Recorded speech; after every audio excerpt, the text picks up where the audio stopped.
Fame sparkles on the surface, but beneath its glow can lie some of the darkest truths. Carol Wayne was known for her beauty, charm, and comedic timing as a recurring guest on The Tonight Show with Johnny Carson. But in 1985, her body was discovered by a fisherman along the coast of Mexico. The initial headlines were vague. The circumstances were murky. But when the autopsy report came in, what it revealed was more disturbing than anyone expected. This is not just the story of a TV star's rise and fall. It's a cautionary tale about the cost of fame, the cruelty of gossip, and a death that raised more questions than it answered.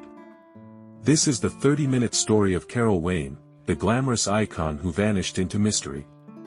Carol Marie Wayne was born on September 6, 1942, in Chicago, Illinois. From a young age, she stood out.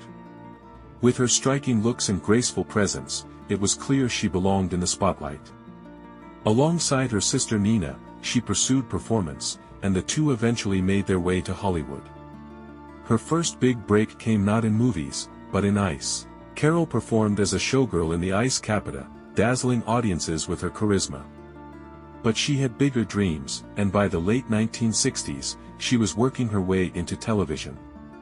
It didn't take long before the entertainment world took notice. Carol became a household name thanks to her appearances on The Tonight Show starring Johnny Carson.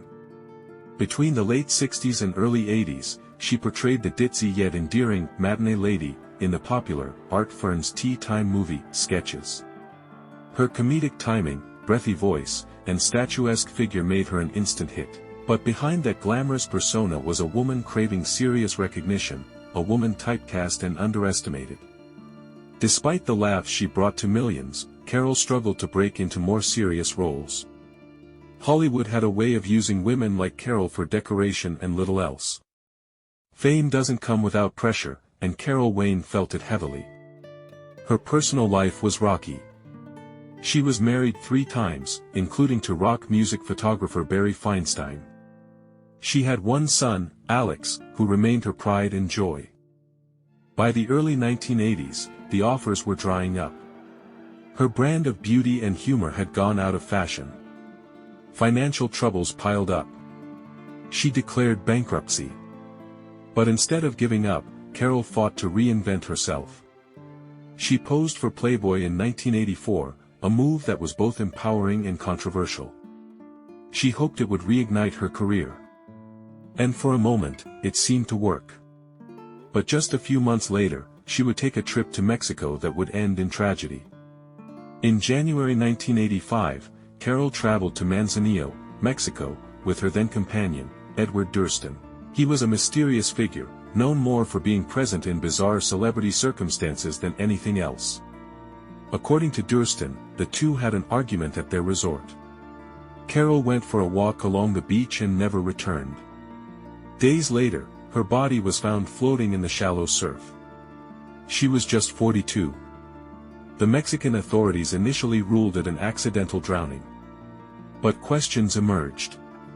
Carol hated water. She reportedly didn't swim. There were no drugs or alcohol in her system. Her valuables were missing. The autopsy revealed no signs of drowning in the traditional sense. There was no water in her lungs. Instead, it indicated cardiac arrest, brought on by trauma or possibly fear. Rumors spread quickly. Was she murdered? Was it a cover-up? Durston had also been with actress Diane Linkletter shortly before her mysterious death in 1969. That connection fueled conspiracy theories. But nothing was ever proven. Carol's death remained classified as accidental, despite the unanswered questions. Some believed she was the victim of foul play. Others thought it was suicide or an overdose hidden behind polite reports.